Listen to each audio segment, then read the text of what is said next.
네, 한국 현대미술의 거목들이 경남에서 여러 명 배출됐는데요. 통영 출신인 전형림 화백은 서울 중심의 중앙화단과 거리를 두며 통영에서 작품 활동을 해 바다의 화가, 색채의 마술사라는 명성을 쌓았습니다. 또 마산 출신의 조각가 문신은 현대적인 추상 조각의 대가로 꼽힙니다. 진주에서 성장한 이성자 화백, 동양적인 이미지로 유럽 화단에 주목을 받았습니다. 세 사람의 공통점은 일제 강점기에 태어나 역경을 이기며 작품 활동을 해 한국 미술사에 한 획을 그었다는 점입니다. 경남의 소중한 문화유산이 된 미술가들, 인사이드 문화에서 조명해봤습니다. 우리의 일상을 풍성하게 채워주는 문화와 예술. 한국의 예술적 뿌리를 탄탄하게 다져준 우리나라 1세대 작가들이 있습니다. 어려웠던 시절 작품 활동에 매진해 한국을 세계에 알렸던 작가부터 지역에서 토대를 다지며 한국 현대미술의 거장으로 우뚝 선 작가까지 고향에서 경험했던 유년 시절의 추억과 아름다운 고향 풍경을 화폭에 담았던 경남 출신의 미술가 문신, 이성자, 전형림.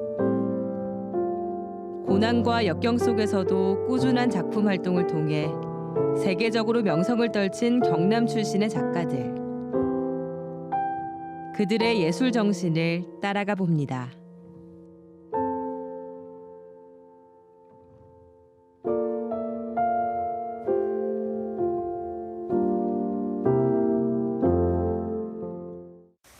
비슷한 시기에 태어나 격동의 시대를 거쳐 생을 마감하는 날까지 활발하게 작품 활동을 펼친 경남 출신의 작가들이 있습니다. 그들을 기념하고 작품 전시를 통해 예술 세계를 공유할 수 있는 미술관이 경남 곳곳에 남아 있습니다. 이들의 예술혼이 가득 담긴 미술관으로 문화 산책을 떠나봅니다. 마산 앞바다가 한눈에 내려다 보이는 추산동 언덕. 이곳에는 고 문신 선생이 남긴 작품과 예술혼을 느낄 수 있는 미술관이 있습니다. 한국과 프랑스 파리를 오가며 활동하던 문신은 1980년 영국 귀국한 뒤 고향에 직접 미술관을 지었습니다. 1980년부터 1994년까지 14년이란 긴 세월 동안 작품을 판 사비 그리고 전시 수익금을 들여서 미술관을 직접 건립을 하셨는데요. 미술관 직접 이제 설계하시고 미술관에 있는 풀 한 포기, 나무 한 그루 다 문신 선생님이 직접 다 손수 심고 지으셨기 때문에 미술관 전체가 거대한 문신 선생님 하나의 작품이다라고 이렇게 보실 수 있고요. 1923년 일본에서 태어나 마산에서 유년 시절을 보내며 미술가의 꿈을 키웠던 문신. 문신 선생은 조각가로 명성이 높지만 초창기에는 화가로 유화 작품을 많이 남겼습니다.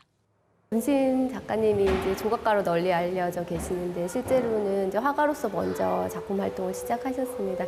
그래서 이제 처음에는 이런 추상 작품은 아니었고요. 뭐 인물, 정물, 풍경 이렇게 형태를 알아볼 수 있는 구성 회화를 하시다가요. 이제 프랑스로 가시면서 이제 그쪽 이렇게 미술 세계의 영향도 조금 받으신 것 같고. 1961년 파리로 건너가 조각에 입문했고 추상 조각의 거장으로 세계적인 예술가로 명성을 얻었습니다.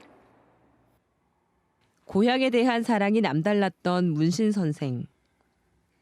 마산에서 보낸 유년 시절의 기억은 예술적 자양분이 됐습니다. 뭐 마산의 아름다운 자연 그리고 바닷가에 가서 모래놀이를 하시고 곤충도 관찰하시고 이제 그러시면서 혼자 또 노는 거를 이렇게 좀 좋아하셨다고 하시더라고요. 그러면서 이제 창의력을 키우시고 미술에 대한 꿈을 키우셨어요. 그러셨는데 이제 개미라는 작품이 문신 선생님 대표적인 작품인데 그것도 어릴 때 이제 곤충 관찰하던 그런 유년 시절의 기억. 문신 선생이 고향에 남긴 문화적 유산은 지역민들에게 문화 향유의 기회를 제공하며 많은 이들의 사랑을 받고 있습니다. 자기만의 예술을 표현하면서 다른 사람들에게 기쁨을 주면서 만들었을 것 같아요. 작품들이 멋있고 뭔가 아름다우면서 재밌기도 했어요. 영천강이 시원하게 흐르는 곳에 자리한 현대식 미술관. 경남을 대표하는 서양 화가 고 이성자 화백의 작품이 전시된 미술관입니다. 이성자 스님께서 고향 진주에 자신의 전생에 걸친 작품들을 다 보여줄 수 있는 그런 작품들을 기증해야겠다고 생각해서 376점의 작품을 진주시에 기증하게 됩니다. 그래서 2014년에 진주시립 이성자 미술관이 이곳에 개관하게 됩니다. 이성자 화백은 1951년 프랑스로 유학을 떠났던 1세대 여성 화가로 유럽 전역과 아시아에 이르기까지 전 세계를 무대로 활동했습니다. 올해 탄생 100주년을 맞아 이성자 미술관에서는 기념 전시가 열리고 있습니다.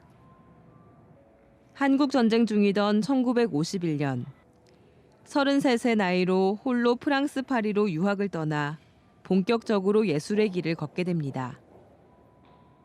1951년도 한국 전쟁 당시에 부산으로 피난 왔다가 혼자 프랑스로 유학을 떠나게 됩니다. 그곳에서 회화를 공부하고 그러면서 이성자 선생님이 가지고 있는 한국적 정서, 동양 사상들을 작업으로 서양의 어떤 기법으로 풀어내기 때문에 프랑스에서는 상당한 어떤 주목을 받게 됩니다.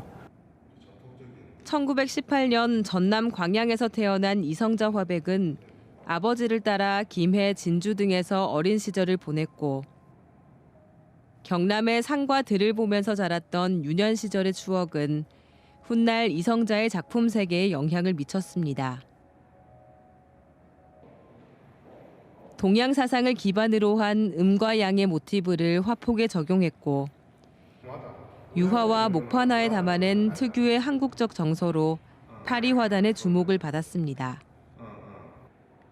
90이 넘어서까지 현역 작가로 활동했던 이성자 화백은 반세기가 넘는 기간 동안 약 4,000여 점에 이르는 작품을 창작했고 80여 회의 개인전, 300회가 넘는 단체전에 참여했습니다. 동양의 나폴리라 불릴 만큼 그림 같은 풍경을 자랑하는 예술의 고장 통영. 이곳에 또 한 명의 1세대 서양 화가 고 전형림 화백의 미술관이 있습니다. 전형림 화백이 30년간 생활했던 자리에 아들 전형근 씨가 손수 지은 곳으로 독특한 외형은 물론 미술관 곳곳에서 전형림 화백의 화풍과 흔적을 느낄 수 있습니다. 전형림 화백은 고향인 통영과 부산을 중심으로 작품 활동을 했던 작가로 독특한 색면 구성의 추상회화를 선보이며 색채의 마술사, 색면 추상의 대표적 화가로 손꼽힙니다. 일제강점기 통영 어촌에서 태어난 전형림 화백은 당시에는 생소했던 서양화를 독학으로 그리기 시작했습니다. 그 당시 뭐 학교도 없었고 미술을 가르치는 학교도 없었고 전문 학교도 없었고 오로지 이제 독학으로 1세대 작가들은 거의 다 독학으로 보시면 됩니다. 이 통영이라는 지역은 또 그 당시에 중앙과는 아주 그 먼 거리에 있는 도시였기 시골 어촌이었기 때문에 그 참 그 미래에 대한 이 미술이란 회화라는 것이 미래에 어떤 그 기회를 가져다 줄 것인가. 청년 시절에는 항상 그렇게 자문하면서 작업을 했다고 그러셨습니다. 그림에만 매진하기에는 어려운 시대를 살았지만 한평생 묵묵히 한 길을 걸어왔던 화가. 전형림 화백은 통영의 아름다운 자연과 풍광을 소재로 한 그림을 많이 그렸습니다. 통영은 아무래도 자연 풍광이 타 지역보다는 월등하게 그 분위기가 좋습니다. 바다도 있고 섬들도 있고. 그래서 전형림 화백은 추상뿐만 아니라 약간 추상화된 구상화를 중간에 통영 풍경을 통영의 또 역사에 대해서 그런 작업도 많이 남겼었습니다. 지역에서 작품 활동을 하며 당대를 주름잡던 예술가들과도 교류했던 전형림 화백. 광복 이후 유치진, 김춘수, 윤희상 등 예술가들과 함께 통영문화협회를 만들어 활동하기도 했습니다.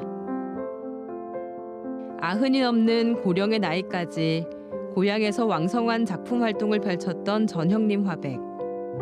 그의 열정의 흔적은 작품으로 남아 전해지고 있습니다.